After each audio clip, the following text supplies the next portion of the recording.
Norwich Bookstore. Tonight we have Jeff Friedman and the newest book, Ashes in Paradise. And then just a few housekeeping things before we get started real quick. Please turn off or silence your cell phones. And then just be sure to buy a book afterwards and help support Jeff and the bookstore and everything that we all do. So thank you. So quick introduction. Jeff Friedman is the author of 10 collections of poetry and prose, including Ashes in Paradise, The Marksman, and Floating Tales. His poems, many stories, and translations have appeared in American Poetry Review, Poetry, The New Republic, New England Review, Flash Fiction Funny, Flash Nonfiction Funny, Dreaming Awake, New Contemporary Prose Poetry from the United States, Australia and the United Kingdom, and Best Microfiction 2021, 2022, and 2023. Co-written by Meg Pokrass and Friedman, House of Grana Padano, a collection of fabulist microfiction, was published by Pelekinesis Press in 2022. He has received an NEA Literature Translation Fellowship, 2 individual artist grants from the New Hampshire Arts Council, and numerous other awards. Friedman is married to the painter Colleen Randall, and they live with their dog Ruby, who is a mini Aussie in West Lebanon, New Hampshire. So please welcome Jeff Friedman. Thank you.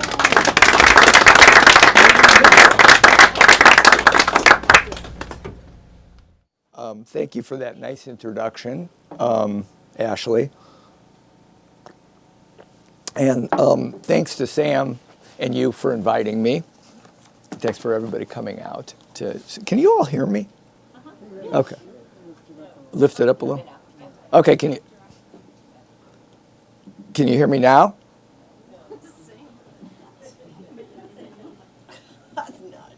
There you go. Can you hear me now? How about, can you hear me now? No, can't hear me. Okay. I'll try, like put it over my head.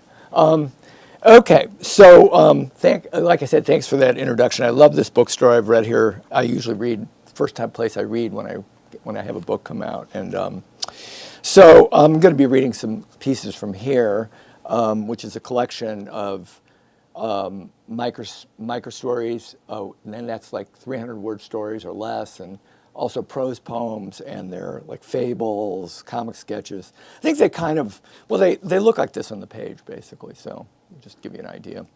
But I'm also going to read some newer pieces and some older pieces. So if I can see past this microphone, and I'm going to start with a new piece. I think I'm going to start with a new piece. Anyway, this is called My Mother's Dress Shop. And I say my mother had a dress shop in St. Louis, Missouri, Midtown St. Louis, and good like people in St. Louis. And it was a small little dress shop, and she used to say she sold sexy evening clothes or sexy French clothes, whatever. And I worked down there just a little bit. I mostly emptied boxes and broke them down and put them in the dumpster. And anyway, they were robbed regularly, so she couldn't actually collect insurance anymore. But this particular piece is, I sometimes feel that my work actually borders the story and the poem. And so this, like several of the pieces, or a number of my pieces, have been published as poems, as prose poems, and then also as microstories. So this particular story was in Best Microfiction 2023, but it was also published in a magazine as a prose poem. So anyway, My Mother's Dress Shop. Break down the boxes that held the clothing and stuff them into the dumpster in the alley behind the shop. Break down the racks that held the sexy dresses, the leather coats, the French lingerie, until they are just rods and wheels lying in a corner. Fold up the clothing neatly. Break down the counter, the shelves, and the cash register, empty of cash. Break down the shadows that no longer hold voices. Break down the light that drops through the window like a message until it is just a scrap of light. Break down the dust that clings to the walls and counters that your mother attacks with a cloth and Windex. Break down the mannequins until they are disconnected limbs, head, and torso. Now there is only the memory of a memory, the striped cat leaping on the counter, its tail ticking back and forth. The nurses in white uniforms, peeking in the windows of air, to spot a skirt or blouse on sale, your mother's voice coming back to you like the smells of a fresh cinnamon sweet laurel and steaming black coffee, and the blaze of sun that makes it impossible to see. The next one is going to come from this book. It's called Lost Memory. It's the last piece in here. And when I was in second grade, not to give too much history, because a lot of my pieces actually aren't entirely autobiographical. Matter of fact, they've moved away from that. But I had double pneumonia, and I was out for 7 or 8 months. And my mother was quite a bit older than the other mothers, fearing that the teacher would get the idea that I wasn't doing anything but watching TV and comic books, reading comic books, which is exactly what I was doing, by the way, made me memorize all the presidents of the United States and invited the teacher over in the school. And her idea was that I had learned something in the year because I could recite all the presidents. But 40 years later, I got a message from a couple of friends of mine from grade school, and they said, you know, you skipped all of high school, but the thing I do remember was in second grade, and it was so impressive, you knew all the presidents. So, but anyway, I was recounting this story about how my mother invited everybody over to the house, and you know, all the students came, and I had this room that was, the standard joke became after that Friedman slept standing up. It was a closet of a room. And, you know, and my mother baked all this great stuff. She was a great baker. And all the students couldn't wait to go in and eat their baker stuff. They really didn't want to hear me say, you know, George Washington chopped down a cherry tree or any of that stuff. So I told this to my sister, and 3 months later, I'm on the phone with my sister, and she goes, well, I had double pneumonia, and Mother invited all the students over to hear me play the piano because I had missed this many months. And then we got in a fight over who had double pneumonia. She said, I don't remember you having double pneumonia. And I said, I don't remember you having double pneumonia. So that's where this piece came from. Lost memory. My sister stole a memory of mine from my house and took it home, hidden in her coat. I couldn't remember the memory, but there was an empty space in the sideboard under the window. Give me back the memory, I said, standing outside her door, and I won't report you to the authorities. She let me in. Don't be ridiculous, she said. Why would I steal a memory of yours? Didn't take me long to find the memory, a blue jar sitting on the glass stand between 2 chairs. When I picked it up, she looked puzzled. This is my place, she said. These are my things. Not true, I replied, and unscrewed the lid. Emptiness wafted out with its stinging scent. Now I remembered something I had wanted to forget. I screwed the lid back on quickly and set it down. That's my memory, she said. You shouldn't have opened it. Then what do you remember, I asked. Nothing. It's gone because you let it out. And as I stood there, angry at my sister, the scent of the memory evaporated, and all I could remember was the jar, and now that belonged to her. So I guess this one has a little bit to do with me. It grew out of something, or grew out of a lack of something. This one's called Somebody's Got My Hair. And hardly any of you would notice that because most of the time I'm wearing a hat. So it's really difficult to tell. Or either that or you think my hair is the hat, you know. Somebody's got my hair.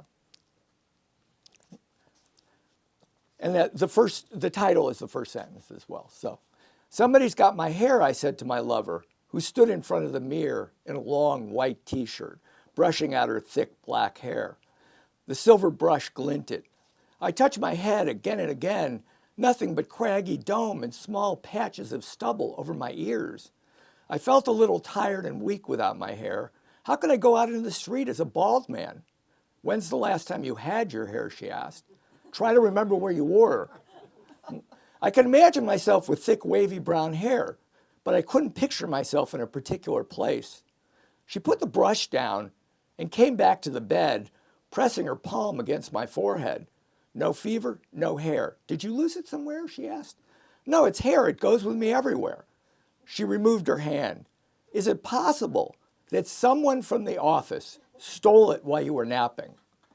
She looked deeply into my eyes, probing for the truth. I don't work in an office, I said. I don't work at all. Did you possibly sell it to someone? I shook my head. She knew I would never sell my hair. Why was she trying to help or ridicule me? She got up and began searching through my drawers and the closets. No sign of your hair anywhere, not even a single strand. I rose from bed and got dressed. She kissed me on the top of my head. I fell in love with a bald man, not a man who has brown wavy hair. I smiled and kissed her back, though I knew she was in love with someone else. And I can't resist, but I'm going to read my bear poem, just because I probably read it too many times. I'm going to read it anyway, so this is called Bear Fight. And I'm reading this because we had bears in our driveway, bears kind of fainting at me, Ruby, and Colleen, and around. And for a while they were omnipresent in the neighborhood. So I just thought I'd read it. And by the way, bears, they huff. I'm not sure wolves actually huff. I don't think wolves huff, but bears huff. So just so you know that, and they huff rather loudly. Bear Fight. This is autobiographical. When Liza fell in with the bear, I was more than disappointed, as I had been in love with her since childhood. What's he got that I don't? I asked as we walked past the diner together. He's a bear, she said. She let go of my hand. He gets a little jealous when I'm out with my friends. Why do you want to be with a bear anyway? I asked. Two teenagers pushed past us with their skateboards. Balloons floated above Main Street, announcing a sale at the furniture shop. Why do you want to be with me? She asked. We parted ways when the light changed, but later I went to her home dressed as a bear. She opened the door. Come in, she said, putting her arms around me.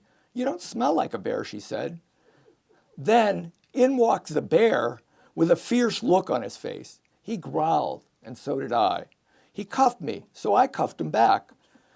Then we grappled with each other, bear hugging, until Liza stepped in between us and held out her hands. I'm sick of bears, she said. Get out of here. I ripped off my bear mask. I'm not a bear, I said. The bear ripped off his. I quit this game, he said. I'm not a bear either. Liza removed her mask, and she wasn't Liza. We ran away as fast as we could. I made it back to my place and locked the door, turning on the outside light. But all night I heard her huffing. So I was just thinking about that.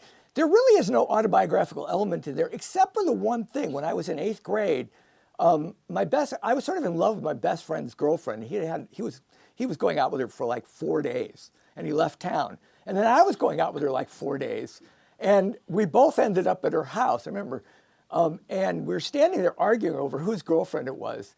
Meanwhile, by the way, she had ended up going out with like this junior basketball player on the high school team who was like 6'6" and a star. And she finally said, and I remember this only later, she said, I'm sick of both you guys, get out of here. So I threw it into this one, just thinking that it was a good, it was a good piece of dialogue to throw in somewhere. Didn't feel good at the time, but anyway. I wrote much of this book like it was sort of based in like the brutal Trump administration and the pandemic. So some of these, this next piece is called Spring and Air, and it takes place at kind of the beginning of the pandemic when everybody was afraid to go into the grocery stores and everybody was in masks. And well, that's all I need to say about that. Oh, you all remember those. And most people were in those kind of bandana masks, or paper, or they'd hold their thing up in front. Okay, don't touch that, I know, okay. Spring in the Air.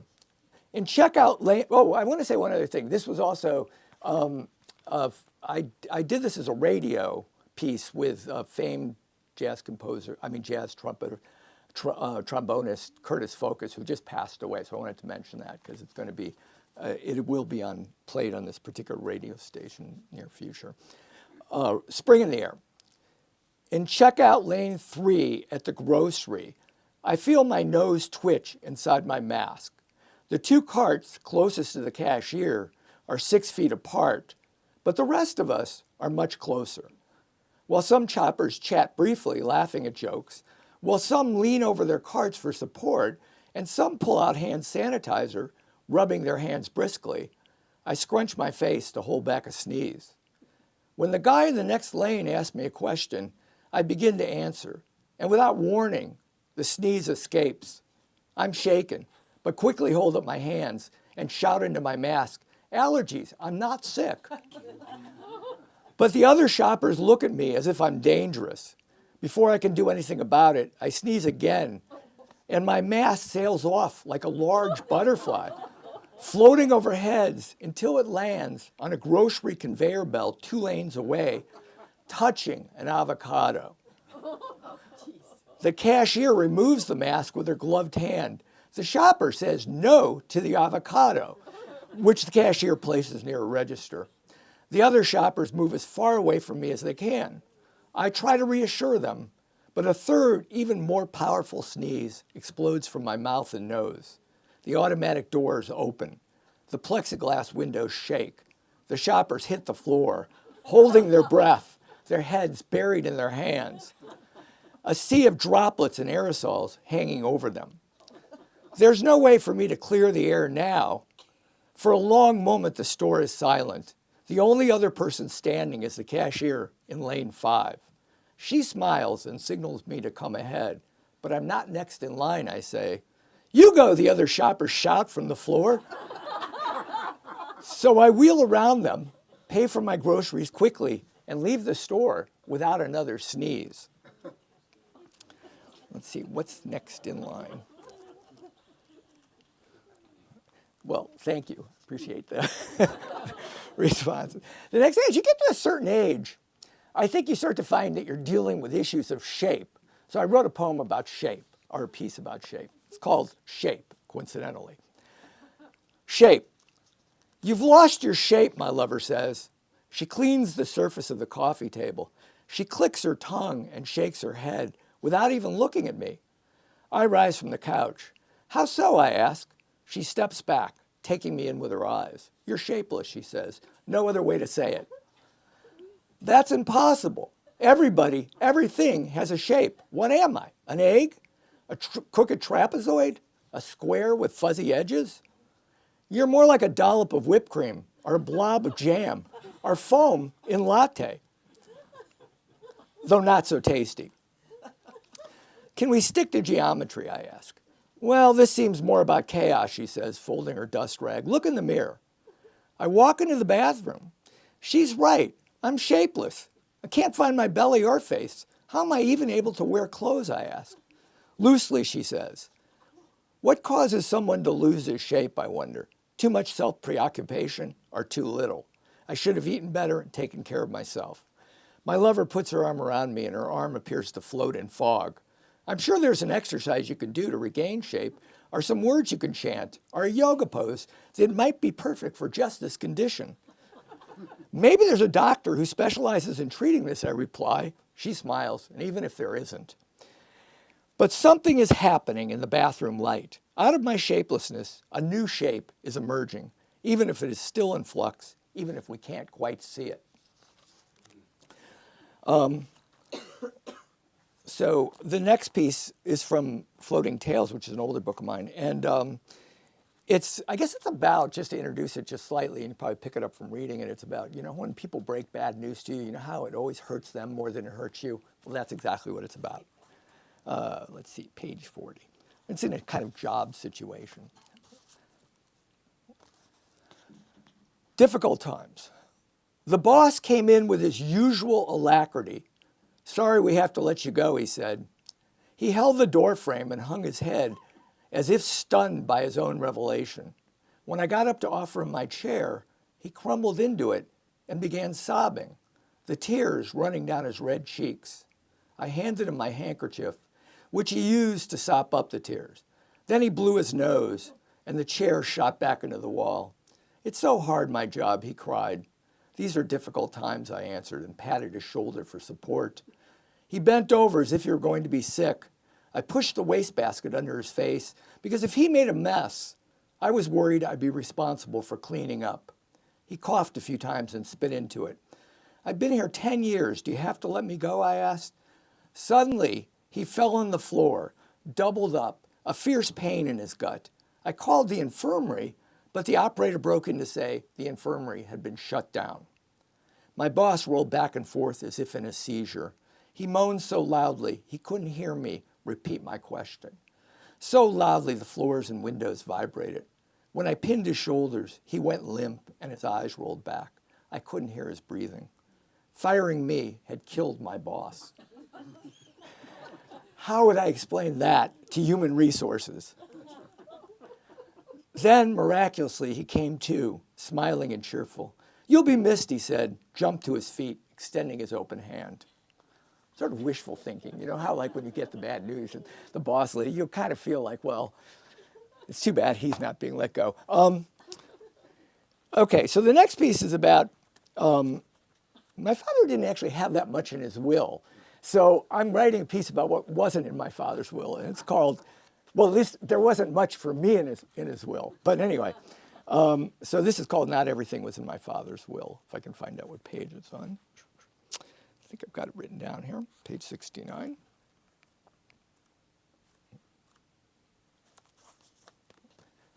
My father left me a CD with nothing in it and a record of all his closed accounts. He left me a hole in which to deposit old birds, the bust of the uncle he hated, old newspaper clippings of ads for clothing lines he was selling, the transistor radio he pressed to his ear to hear the ball games, tales of his early days tossing feed to the chickens and chasing after the cow that wandered off into the field, the words to songs he no longer remembered but still tried to sing. He left me a bridge to Paris the size of a chipmunk and a deed to a parcel of land on Mars. He left me the lingering scent of the wild root hair oil he combed through his thin, wavy hair every morning. He left me the shadows inside his closet, waiting for the Venetian blinds to be opened at dawn. He left me 3 pairs of glossy black wingtips and the sound of their shuffling over the sidewalks. He left me a leather jacket that held the shape of his round belly pressed against its buttons. He left me an envelope of Kennedy $50, each a talisman against curses and bad luck. He left me the country of hope, floating in his brown eyes, the broken tree of his Hungarian ancestors, his favorite cliche about the past, that's ancient history, and his hunger for heavy stews. The next one is a piece. Well, you know, nations and countries and people fighting over homelands and places sort of become, you know, forever. It's been a history of our time. This is sort of a look at what homeland, about the idea of homeland in my family anyway. Homeland. You should visit Hungary, my sister said. It's our homeland. How could it be my homeland, I asked. I've never been there. Everyone there has Dad's brown eyes and his rock of a chin. Everyone looks like him and like us, she said. I peered into my sister's face and saw my father's face, and then my own. I remember how my father combed wildroot into his black curly hair, huffing so forcefully he fogged up the bathroom mirror, how he whipped the comb away, flinging oily drops on the tile floor, how at dinner he inhaled the hot breath of Hungarian stew as though it were the air rising from the earth of his homeland. A country of our people, I thought. Everyone looking like everyone else. Everyone looking like us. Every face a mirror of every face. Scary, I said. I'm not going.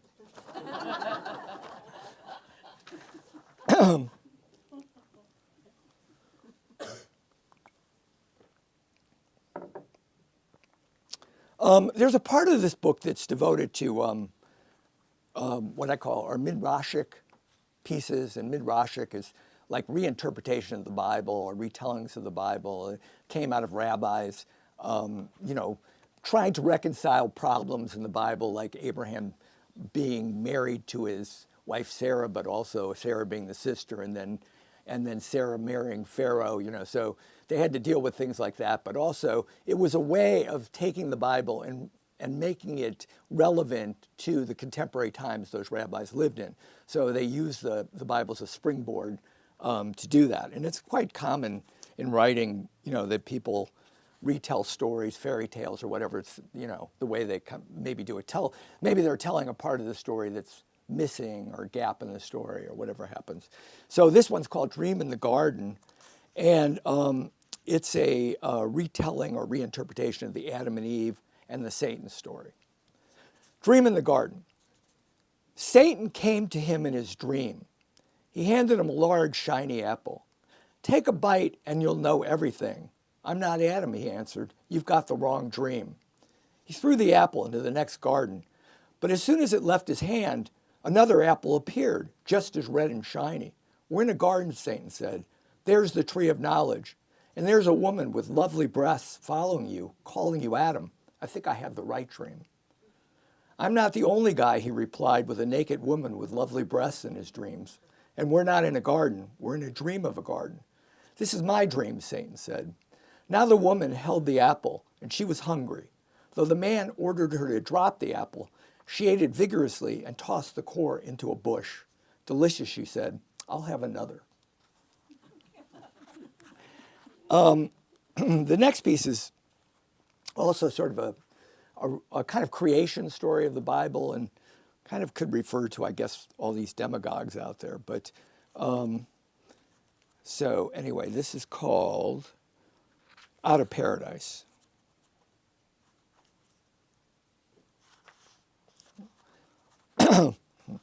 He conjured dust to fling into the faces of enemies and friends.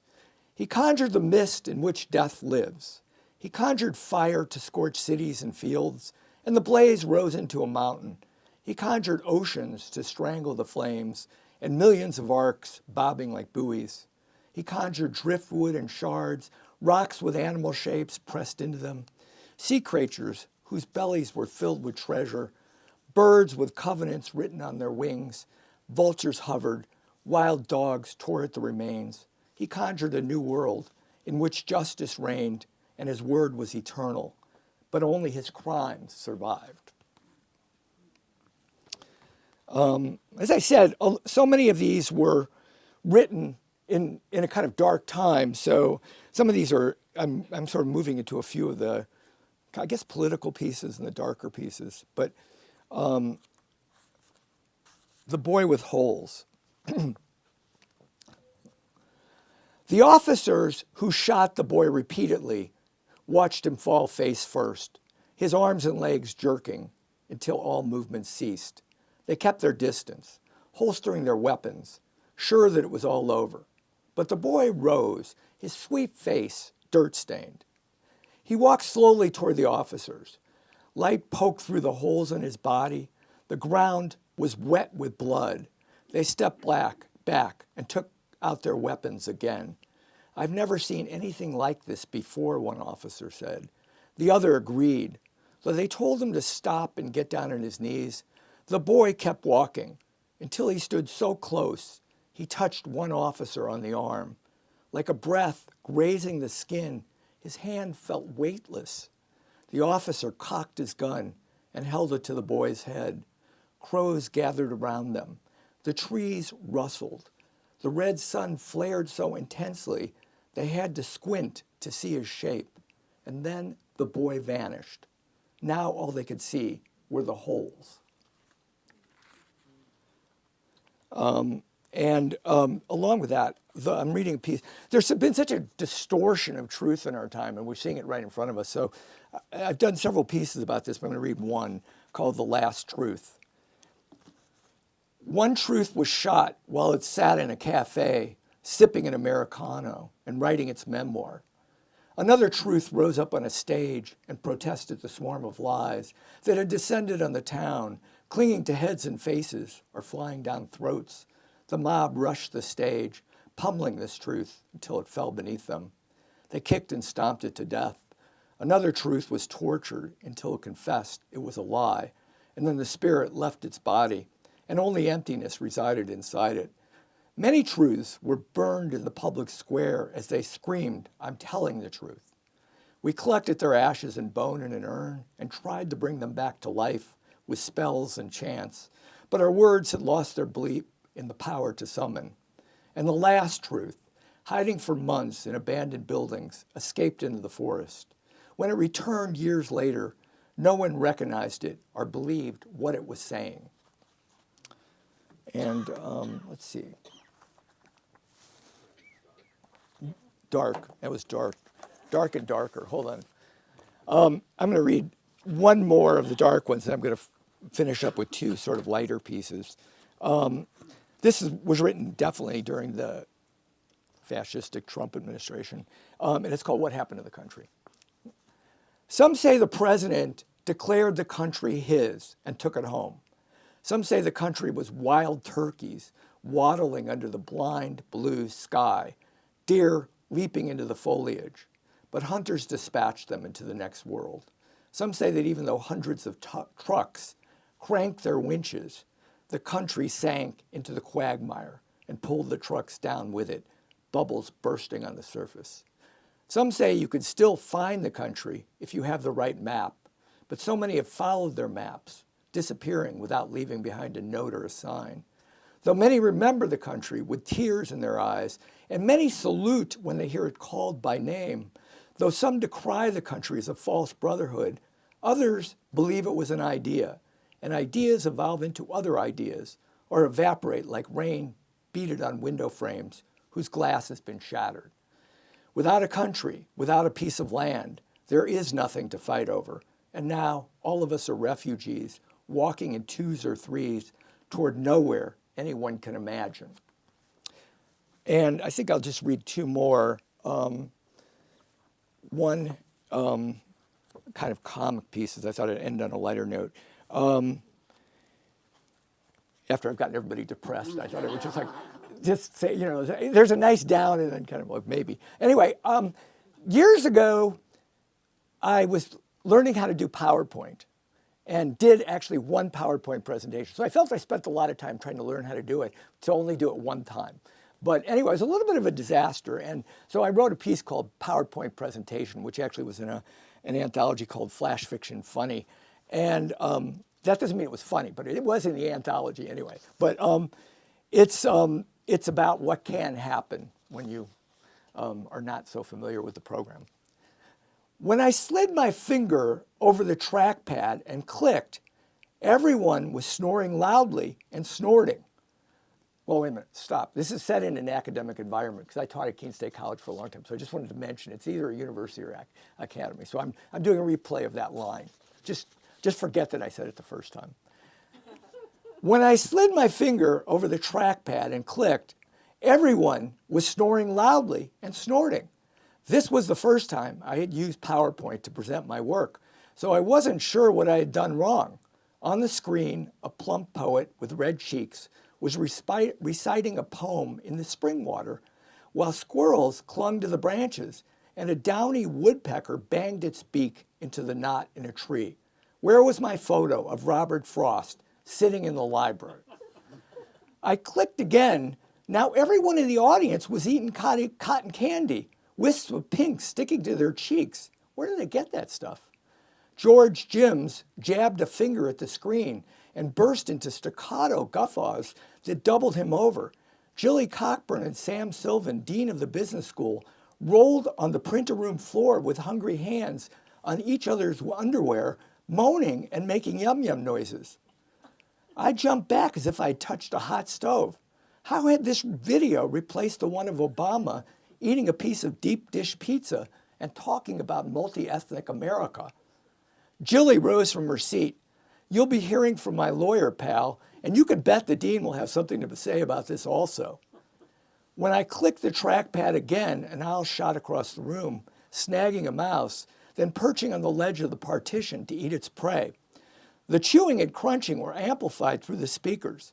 I clicked again because there were so many vegetarians in the room. If only I could get to the video of Paul Krugman, my presentation would end on a high note. But now came all the animals in twos entering the ark, came the fire from the sky, the terrible rains and the awful smell, came the dove and the rainbow and the feathers falling. The screen went blank. As my colleagues sprang to their feet, I closed out of PowerPoint and tried to shut down. On Tuesday, I'd have a long talk with Gretchen in IT, who had helped me set up my computer, about the glitches in the presentation.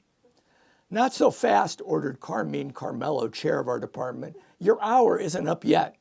Then came the Q&A. Okay, the last one I'm going to read, I was always a big fan of Paul Newman's, particularly growing up, but I'm just going to read a kind of homage to Paul Newman, and it's called Newman's Own. Newman's Own. My lover thought I was Paul Newman, which is probably why she became my lover. One night in bed, I told her the truth. I'm not Paul Newman. She started to laugh. You're a joker, all right, she said. No, really, Paul Newman has blue eyes that are clear as skies. I've got dark, beady brown eyes, Hungarian eyes. He has a square jaw and I have a weak chin hidden by my beard. I never made love to Liz Taylor or Dominique Sand or Joanna Woodward, and I don't drink 2 six-packs in 2 months, let alone 2 hours. Well, she said, your tomato sauce is pretty good. Thank you very much. You were a great audience. I appreciate everybody coming.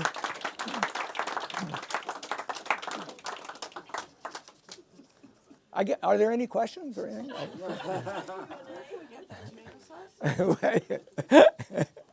No, Paul Newman did. I don't know.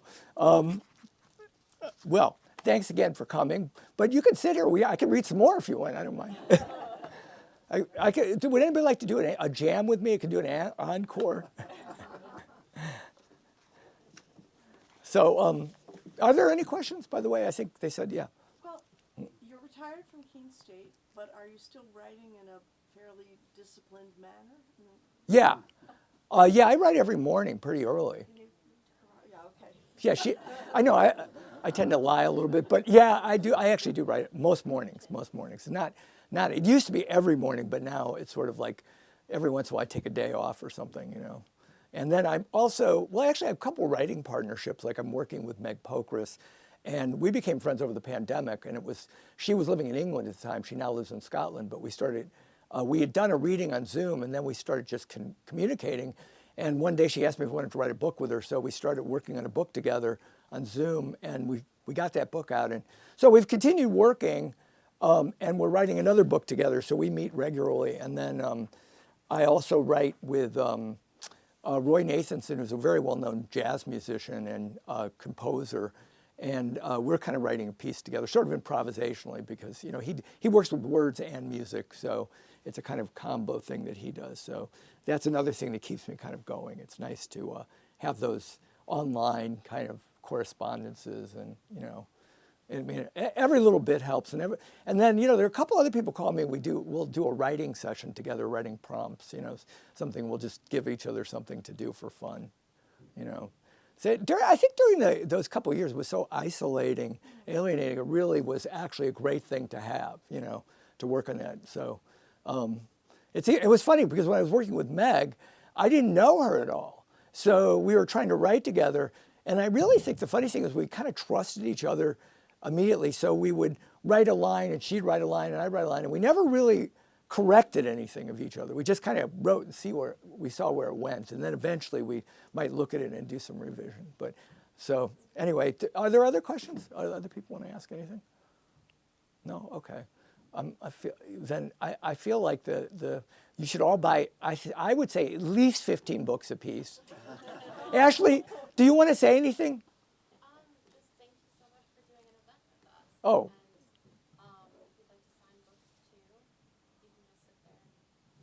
Okay, I'll just stay here all night. Was the second shift coming in? The second? No. All right, thanks, Ashley. You're welcome. Thanks. Thanks for coming. God, you came from so far away. Wow.